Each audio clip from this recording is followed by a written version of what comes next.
Voilà, bonjour et bienvenue à tous. On peut dire bonjour à tous ceux qui nous suivent derrière les écrans sur ce live Église Source de Vie. Alors nous commençons une nouvelle série avec le pasteur Nathan Carbonel. Nous avons prié, nous avons eu sur le cœur, après le temps d'effort que nous avons eu, le September Camp, nous voulions un temps de Shabbat, un temps de repos, un temps de bénédiction. Et sur le cœur de Nathan, il me dit je sens que Dieu veut prendre soin de nous. Dieu veut nous câliner. Et je pense que l'Église aussi, nous voulons tous aussi prendre du temps. Alors, le mois d'octobre sera sous cette thématique de « Je prends soin de toi ». Je prends soin de toi. Un message de Dieu qui nous dit « Je prends soin de toi ». Un message de chacun de nous pour dire « Je prends soin de toi, je veux prendre du temps ». Et je crois que l'Église aussi, nous passons des temps de combat, nous passons des temps de victoire, mais aussi nous voulons prendre des temps de sabbat. C'est-à-dire des temps où nous prenons du temps pour prendre soin de notre relation avec Dieu, où Dieu veut prendre soin de nous et toutes ces choses-là. Alors, quelle réjouissance, et même si on est derrière les écrans, nous voulons vous dire, nous prions pour vous et Dieu veut prendre soin de vous. Sans plus tarder, je ne veux pas griller toutes les cartouches de la prédication, excuse-moi Nathan, ce n'est pas moi qui prêche, c'est pasteur Nathan, on peut l'accueillir comme il se doit.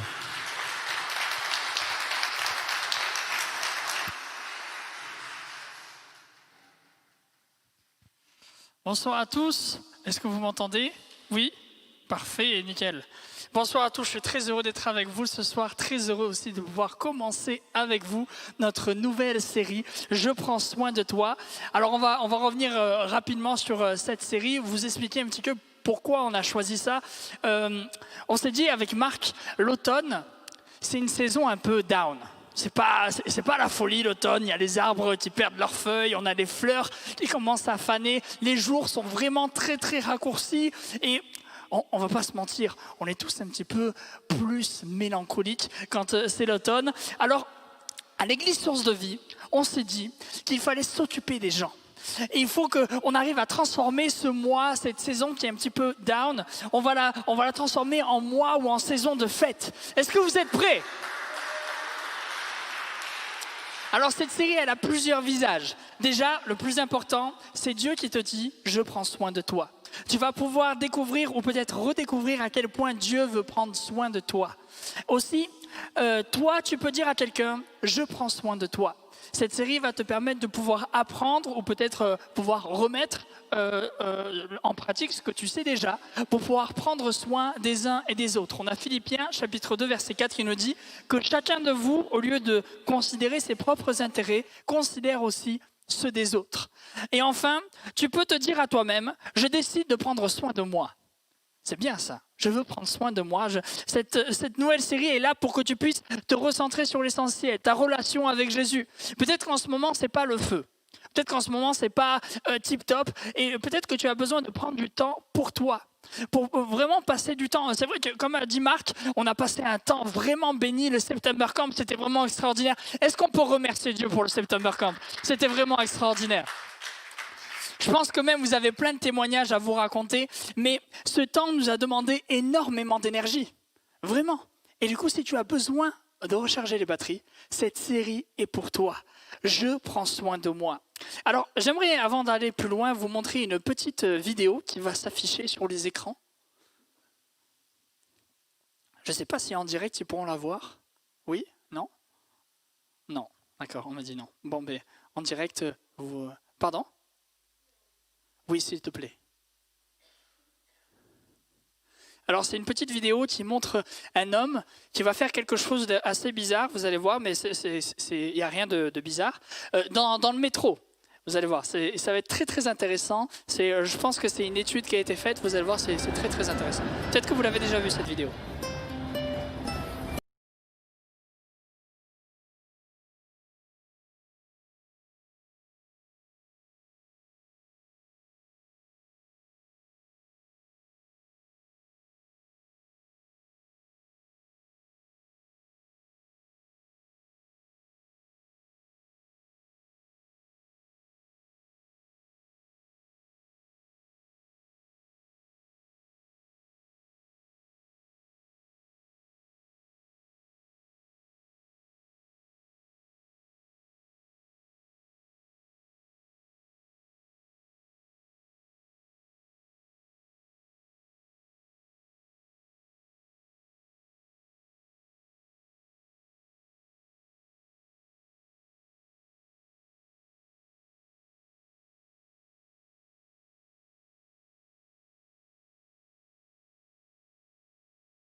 Alors j'ai pu voir, vous aussi ça a marché.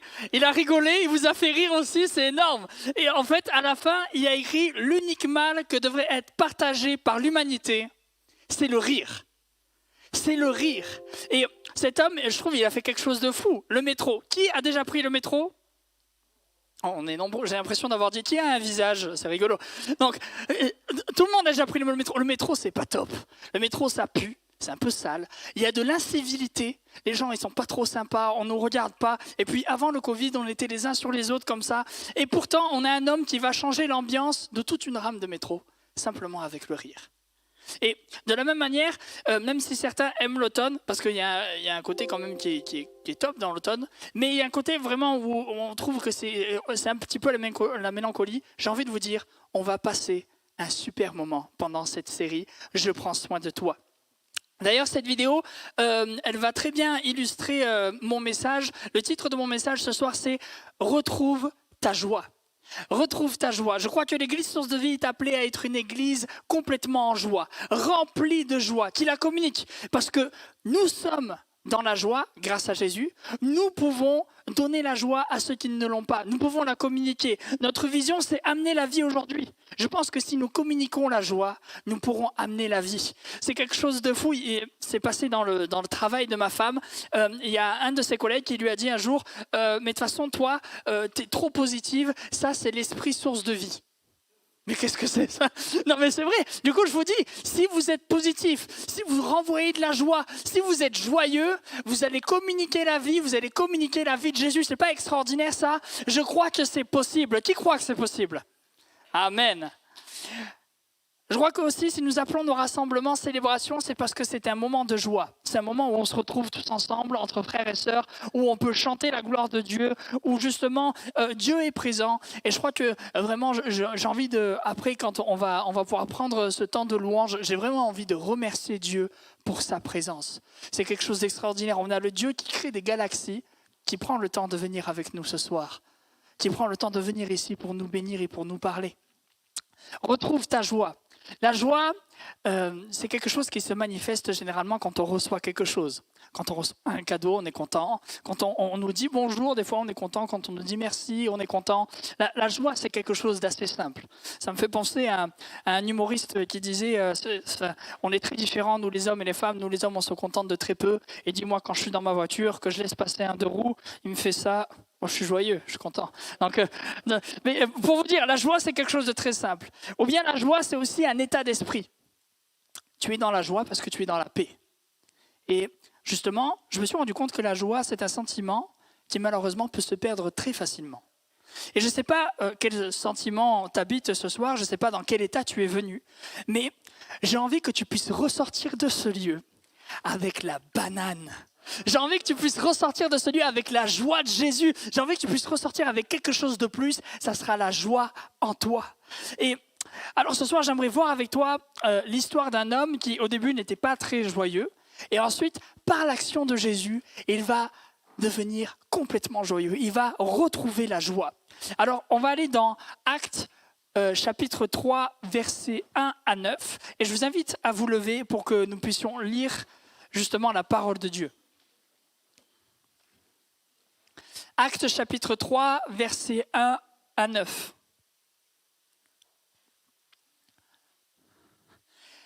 Pierre et Jean montaient ensemble au temple à l'heure de la prière. C'était la 9e heure.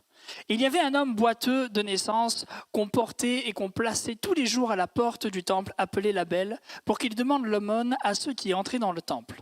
Cet homme, voyant Pierre et Jean qui allaient y entrer, leur demanda l'aumône. Pierre, de même que Jean, fixa les yeux sur lui et dit « Regarde-nous ». Et il les regardait attentivement, s'attendant à recevoir quelque chose. Alors Pierre lui dit « Je n'ai ni argent ni or, mais ce que j'ai, je te le donne. Au nom de Jésus-Christ de Nazareth, lève-toi et marche. » Et le prenant par la main droite, il le fit lever. Au même instant, ses pieds et ses chevilles devinrent fermes. D'un saut, il fut debout. Il se mit à marcher. Il entra avec eux dans le temple, marchant, sautant et louant Dieu. Tout le monde le vit marchant et louant Dieu. Amen. Vous pouvez vous asseoir. C'est une soirée jump, c'est ça. Quel texte merveilleux. J'aimerais juste réexpliquer l'histoire, peut-être pour ceux qui n'ont pas pu suivre. On a un homme qui est boiteux, on le place devant le temple tous les jours et on a Pierre et Jean qui vont à la prière. Et du coup, ce jour-là, ils se rencontrent. On a cet homme qui va demander l'aumône, tout simplement. Et Pierre, il va lui dire, j'ai pas grand-chose. Par contre, j'ai un cadeau inestimable pour toi. Et ce cadeau, c'est Jésus. Du coup, il va le prendre par la main, il va le lever et ses pieds, ses chevilles vont devenir fermes. Et il va pouvoir marcher à nouveau et ensuite il va rentrer dans le temple, il va sauter, il va louer Dieu et tout le monde va voir ça. Tout le monde sera témoin de ça. J'aimerais revenir avec vous simplement sur cet homme boiteux premièrement et commencer avec mon premier point, Dieu te donne la joie. Personnellement, je crois que cet homme, il était malheureux. Alors c'est vrai que la Bible ne nous le dit pas, mais si on réalise un petit peu, il était comme ça depuis sa naissance. Et puis à l'époque, les handicapés, ils étaient mis à l'écart de la société. C'était vraiment très compliqué pour eux. Il n'y avait pas d'avenir, pas de travail, pas de possibilité de pouvoir faire quelque chose de sa vie. Seulement lui, pouvoir faire l'aumône tous les jours, comme nous le dit la Bible. Et c'était vraiment pas comme aujourd'hui, où justement il existe une considération pour ceux qui sont handicapés ou qui nous entourent. Et encore, j'ai envie de dire, on a besoin encore de faire des progrès là-dessus. Mais à l'époque, c'était vraiment pas une vie. Je pense qu'à l'époque, personne ne rêvait de devenir comme cet homme, assis devant ce bâtiment à attendre de recevoir un petit quelque chose. Et puis finalement, quand on est boiteux, on est obligé de nous porter. La Bible nous dit on l'a porté jusqu'au temple. C'est vraiment très compliqué de pouvoir se déplacer. J'ai un cousin qui était boiteux et c'était très compliqué pour lui de se déplacer. Quand on allait jouer ensemble, quand on était petit, il ne pouvait pas courir. Même marcher, c'était très compliqué pour lui. Et parfois, on est comme boiteux dans nos vies. On boite. On n'arrive plus à avancer comme tout le monde. On stagne. C'est très compliqué de pouvoir avancer, c'est un effort. Et quand on voit les autres qui courent, on se dit, mais mince, comment ils font? Moi, je boite. Et on a besoin d'être porté comme lui. On l'a porté jusqu'au temple. Et encore, lui, il avait trouvé des personnes sympas. Peut-être que toi, personne ne te porte. Et tu restes là, planté, j'ai envie de dire, comme un arbre, et tu ne peux plus avancer. Et je sais que personne n'aime ça. On ne peut pas dire, moi, j'aime stagner. Moi, j'aime rester sur place, j'aime ne pas progresser. Ce n'est pas possible. Personne aime rester dans sa propre situation, surtout si sa situation n'est pas top. On a ce proverbe qui nous dit « Un cœur joyeux est un bon remède, mais un esprit abattu dessèche les eaux. » Est-ce que ton esprit est abattu ce soir? J'aimerais te poser cette question. Qu'est-ce qui t'a rendu boiteux dans ta vie? Qu'est-ce qui t'a rendu boiteux? Peut-être que c'est quelque chose qui dure depuis un certain temps. Lui, il était boiteux de naissance. Peut-être que toi, c'est ton estime de toi-même. On t'a constamment dévalorisé, rabaissé, insulté peut-être. Alors maintenant, tu te dévalorises et te voilà boiteux, tu n'arrives plus à avancer, tu n'as plus confiance en toi. Ou alors le manque d'une personne. Tu n'as peut-être pas connu ton père, ta mère, et puis finalement, c'est quelque chose qui t'a toujours manqué. Et tu n'as jamais pu en fait marcher comme les autres. Et tu te sens boiteux, tu te sens à la traîne. Ou alors, peut-être que tu n'as pas reçu assez d'amour. Il te manque de l'amour et du coup, comme tu as ce manque, tu ne peux pas avancer comme les autres. Tu vois les autres qui avancent et qui filent, mais toi, tu boites. Tu boites et tu n'arrives pas à avancer et la joie n'est plus là. Ou alors peut-être que c'est un événement dans ta vie. La perte de ton travail, le divorce avec ton mari ou avec ta femme, le célibat. Ou alors même, j'ai envie de dire, certains silences de Dieu. Des incompréhensions face au choix de Dieu pour ta vie. J'ai envie de pousser ma question plus loin. Qu'est-ce qui a volé ta joie? Pourquoi es-tu triste? Est-ce que c'est un péché? Moi, je crois que le péché, ça nous amène vraiment à boiter dans notre vie. Qu'est-ce que c'est le péché? Le péché, c'est quelque chose qui va nous amener à être éloignés de Dieu. Dieu, lui, c'est une personne qui est sainte. Mais nous, quand nous péchons, finalement, nous nous salissons. Je crois que tout le monde sait un petit peu ce que c'est un péché. Même les gens qui ne viennent pas à l'église, ils pourront très facilement vous dire « ça, c'est péché, ça, c'est péché ». Le péché, c'est quelque chose, ce sont des actions mauvaises, ce sont des fautes, ce sont des choses qui vont nous salir à l'intérieur de nous. Et peut-être que ce qui t'empêche de pouvoir avancer, c'est le péché. Et même des fois, le péché nous amène dans des lieux tellement profonds où finalement on est comme enchaîné à quelque chose et on pleure. Pourquoi tu pleures? J'ai connu des gens qui finalement dans leur vie tous les soirs ils pleuraient. Pourquoi tu pleures? Ça me fait penser à cette prédication un jour que j'avais donnée. Le titre c'était « Pourquoi pleures-tu » Et je parlais de cette histoire de Jésus qui avait pleuré le jour où Lazare était mort. Jésus pleurait parce que finalement, il y avait quelque chose en gros qui lui avait été volé. Il aimait cet ami. Et toi, tu pleures peut-être parce qu'il te manque quelque chose. Il te manque quelque chose aujourd'hui. Tu pleures parce qu'on t'a volé quelque chose qui te donnait de la joie. Ou peut-être que tu pleures parce que tu cherches quelque chose qui pourra te donner de la joie. Si tu es ici, tu es au bon endroit. Jésus va te donner de la joie. Jésus va te remplir de joie. Et j'ai même envie de te dire, vu que tu es dans le péché, tu es comme Lazare. Le salaire du péché, c'est la mort. C'est la Bible qui le dit. C'est une loi universelle, c'est une loi spirituelle. Comme quand, par exemple, on prend quelque chose, on le laisse tomber, c'est la gravité. Il y a une loi spirituelle. Le péché, c'est la mort. Et du coup, j'ai envie de dire, si tu es dans le péché actuellement, tu es comme Lazare. Tu es mort. Et Jésus a exactement la même attitude qu'il avait envers Lazare. Il l'a avec toi, il pleure. Il n'aime pas te savoir loin de lui. Il n'aime pas te savoir justement peut-être déjà loin, tellement loin que il sait que finalement tu es sur le mauvais chemin. Reviens vers lui. Ce que Dieu veut te dire ce soir, c'est sèche tes larmes. Je veux prendre soin de toi. Retrouve ton sourire que tu as perdu. Je veux te redonner cette joie que tu as perdue. Comme cet homme, ce boiteux, Dieu a agi. Il lui a redonné l'usage de ses jambes. Il lui a permis de pouvoir sauter, de pouvoir marcher, mais bien plus que ça. Il lui a donné cette joie de pouvoir louer Dieu, de pouvoir aller avec eux dans le temple. Toi aussi, c'est pas fini. Tu n'es pas condamné à être malheureux, à être boiteux toute ta vie. Dieu te dit, je prends soin de toi. Je te redonne la joie. Je te redonne la joie dans tes finances, dans ta famille, dans ton travail, dans ta relation même avec Dieu. Peut-être que certains me diront, mais moi ça c'est quelque chose que j'ai déjà entendu. Je sais que Dieu prend soin de nous, je sais que Dieu nous aime, tout ça. Et quand je lui parle, il ne me répond pas. Quand je lui parle, j'entends rien du tout. Quand je lui demande, viens m'aider dans cette situation, viens prendre soin de moi justement, si tu le dis, je ne l'entends pas. Et j'aimerais vous parler de l'histoire, enfin c'est une longue histoire d'Élie. J'aime beaucoup Élie. Élie, à un moment donné, il a lancé un défi aux prophètes de Baal. Un défi énorme. Il leur a dit, on va tester, vous allez demander à votre Dieu, on fait descendre le feu, et moi je vais demander à l'Éternel, je fais descendre le feu. Qui a gagné? L'Éternel. Et ensuite, il a fait descendre la pluie du ciel. Et puis, il a reçu une menace.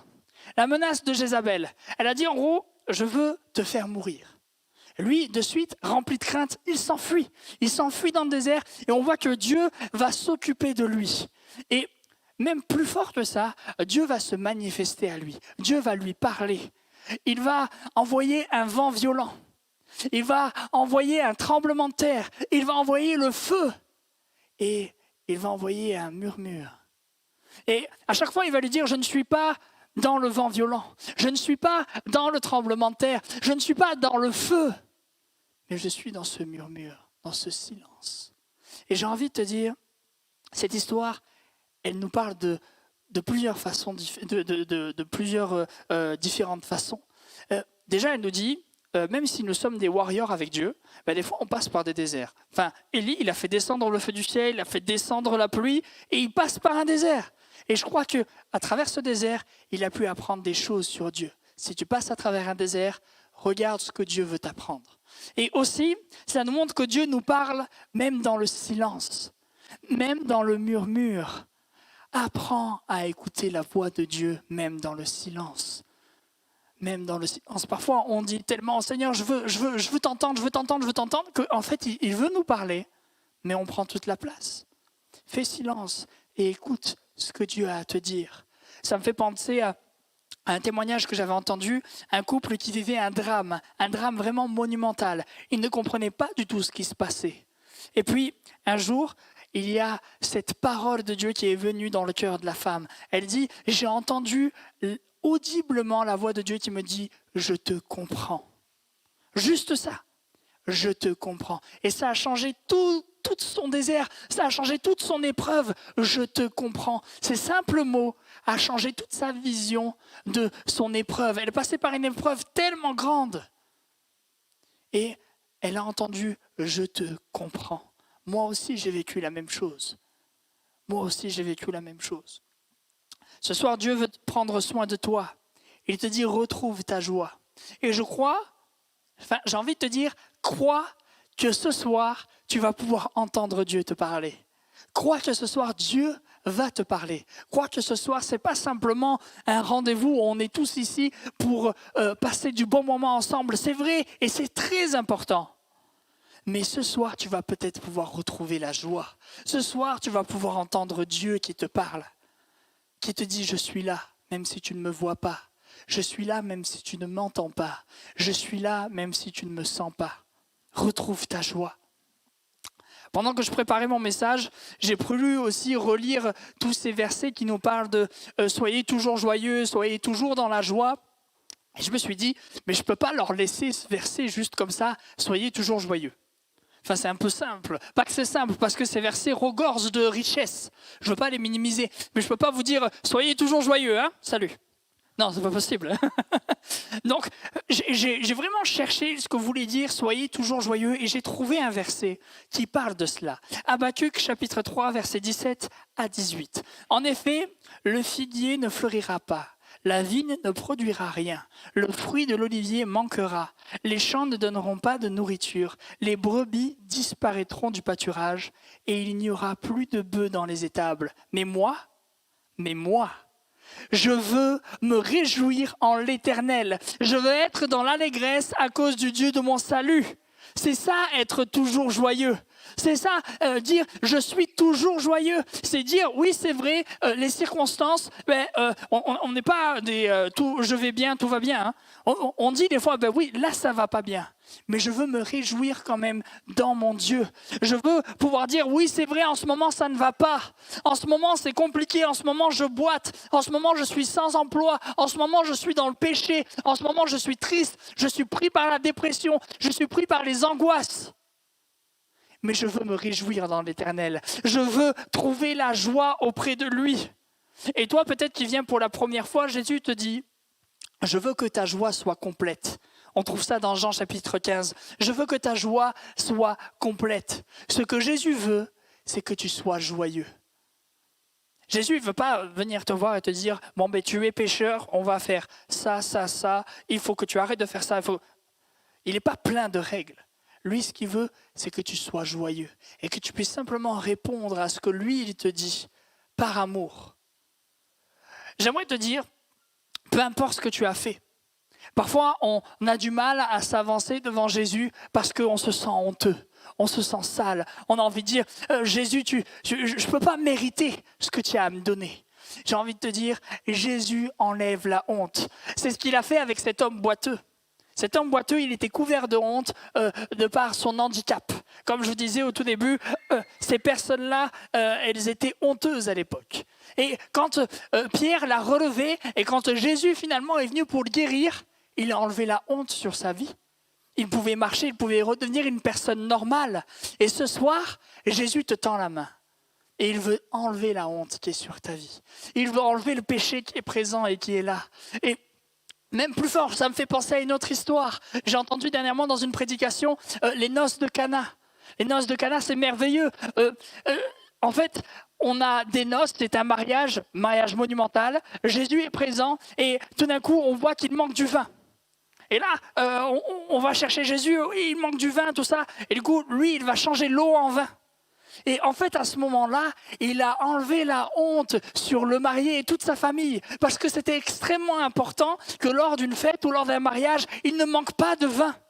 Et à ce moment-là, il a fait en sorte qu'il n'y ait aucune honte sur la famille du marié et sur le marié. Et j'ai envie de te dire, ce soir, il t'enlève la honte. Ce soir, il enlève tout ce qui pourrait te rendre honteux. Ce soir, il te tend la main et il te dit, je t'accepte comme tu es et je veux laver ton cœur. Je veux te donner la joie. Je veux te donner la joie. On passe au second point. Tu peux prendre soin des autres.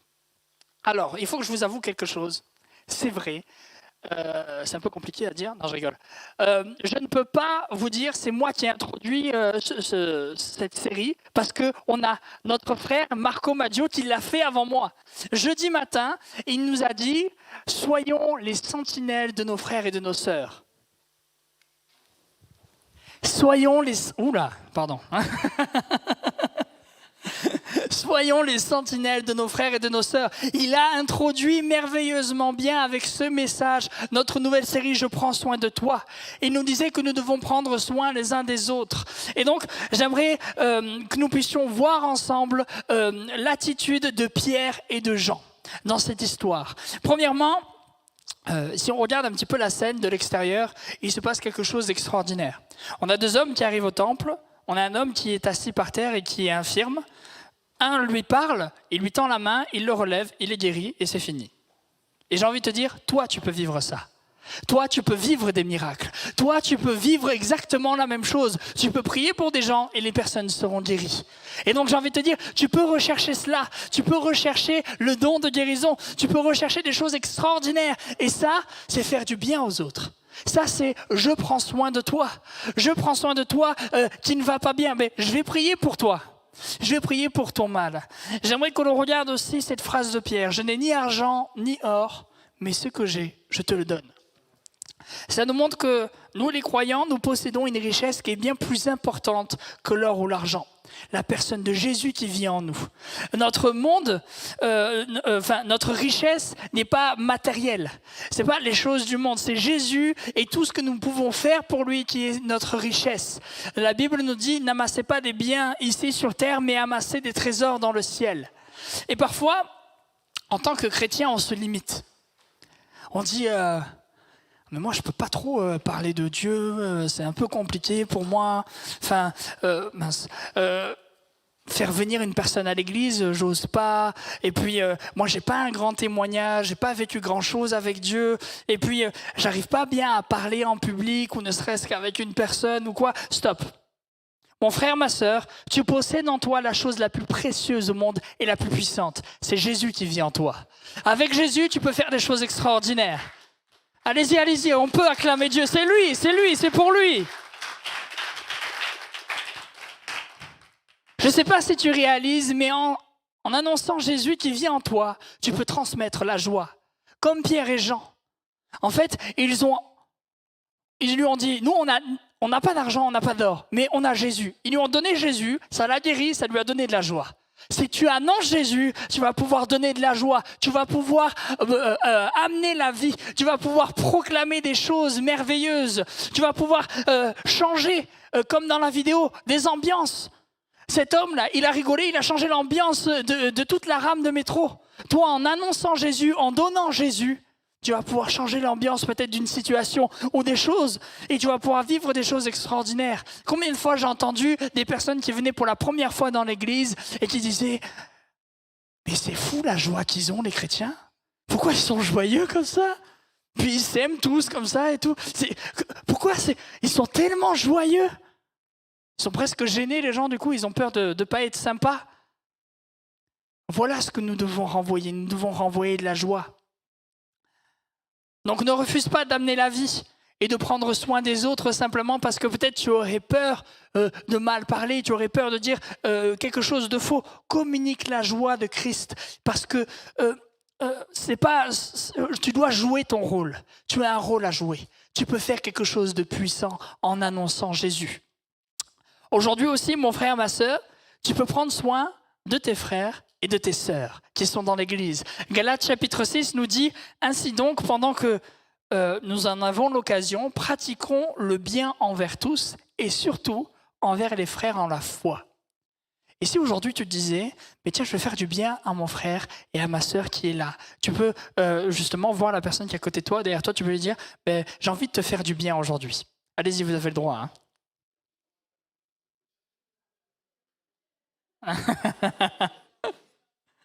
Et vous aussi qui êtes à l'écran, si vous avez une personne à côté de vous, vous pouvez dire je veux prendre soin de toi, je veux te faire du bien aujourd'hui. Alors du coup, comment prendre soin de son frère ou de sa sœur ? En prenant des nouvelles, en parlant avec les uns, avec les autres, simplement en fait en faisant des choses normales. Même j'ai envie de dire, peut-être, je ne sais pas si ça se perd, mais prier. Des fois, on oublie que la puissance de la prière. Des fois, on a des personnes qui viennent nous voir, qui nous disent « Ah, ça va pas trop, tout ça ». Mais il faut qu'à la fin de la discussion, on ait pu prier avec la personne pour lui dire « Je veux prendre soin de toi, on va prier. Je vais prier pour toi. J'ai envie que ça se passe bien pour toi. Et j'ai envie que cette situation, elle soit débloquée. » J'aimerais que vraiment nous puissions prendre soin des autres. Et je reprends ce que nous disait Marco, il nous disait que nous devons être tous des sentinelles, nous devons être le gardien de notre frère et de notre sœur, nous devons faire en sorte que la personne aille toujours bien. Dès qu'on ne le voit plus, on lui passe un petit coup de fil, ben, qu'est-ce qui se passe, ça ne va pas trop en ce moment, et puis on peut aller lui rendre visite. Comme ça lui a redonné un petit peu le sourire quand on est allé voir Tony. Avec Marc, on est allé voir Tony, notre prophète national, et du coup on est allé le voir parce que ça faisait un petit moment qu'il ne venait plus. Et c'est ça en fait, prendre soin les uns des autres. Aussi, je trouve qu'il y a quelque chose de puissant, enfin un petit peu fou qui s'est passé. On a cet homme boiteux qui va interpeller Pierre et Jean, et eux ils vont lui dire quelque chose de très intéressant. Ils vont lui dire bah, regarde-nous. C'est bizarre cette réponse. Et il leur demande l'aumône, donnez-moi de l'argent, regarde-nous. En fait, ils font quelque chose de très grand, j'ai envie de dire. Ils s'humilient. Ils se mettent au même niveau que lui. Ils se mettent au même niveau. Regarde-nous, on n'a pas grand-chose, nous, en fait. On est comme toi. On n'a pas grand-chose, mais par contre, on a quelque chose de plus, c'est vrai. On a un cadeau inestimable, c'est Jésus. Et lui, on veut te le donner. On veut te le donner. Philippiens chapitre 2 verset 3, « Ne faites rien par esprit de parti ou par vaine gloire, mais que l'humilité vous fasse regarder les autres comme étant au-dessus de vous-même. » Comme étant au-dessus de vous-même. Et ici, nous devons être remplis d'humilité et nous devons essayer de répandre la joie. Mais du coup, j'ai envie de te poser cette question. Comment est-ce que tu regardes les autres? Est-ce que tu les considères comme en dessous de toi ou au-dessus de toi? Est-ce que tu trouves que ces personnes qui viennent ici avec toi à l'église, tu les considères moins importants que toi ou plus importants que toi? C'est vraiment une question que je te pose et que tu peux répondre tout seul intérieurement. Et tu peux même dire, ben Seigneur, peut-être change-moi, j'ai envie d'être plus humble. J'ai envie de pouvoir faire en sorte que tout le monde soit au même niveau que moi, même au-dessus de moi. Je veux pouvoir leur donner, je veux pouvoir prendre soin. Finalement, l'humilité, c'est aussi prendre soin des uns et des autres. Je veux prendre soin de toi, mon frère, ma sœur, en t'élevant. Je veux t'élever. Finalement, depuis tout à l'heure, je vous parle de la joie. Mais la joie, dans la Bible, il nous est dit que c'est le fruit de l'esprit. La joie fait partie des fruits de l'esprit. Alors je crois que si nous choisissons que l'esprit produise en nous la joie, alors nous pourrons répandre ce fruit de partout. C'est merveilleux comme fruit. Répandre ce fruit qui est la joie. J'aimerais demander aux musiciens et du coup aux chanteurs de revenir sur l'estrade. La joie, c'est quelque chose qui va nous permettre de pouvoir répandre ce fruit merveilleux. Et si finalement tu n'as pas encore reçu finalement tu n'as pas encore pu produire ce fruit, j'ai envie de te dire, tu peux commencer déjà ce soir. Tu peux dire, Seigneur, remplis-moi ton esprit pour que je puisse produire ce fruit qui est la joie. Remplis-moi de ton esprit pour que je puisse répandre la foi autour de moi, pour que je puisse toucher les personnes autour de moi, pour que je puisse amener la vie par la joie. J'aimerais que nous puissions fermer nos yeux, que nous puissions vraiment respecter ce moment. Je vais faire un moment d'appel. Et j'aimerais simplement reposer les questions que j'ai posées tout à l'heure. Que nous puissions vraiment tous fermer les yeux. C'est un moment vraiment très important. C'est un moment très, pas solennel, mais c'est personnel. J'aimerais que nous puissions vraiment tous fermer les yeux.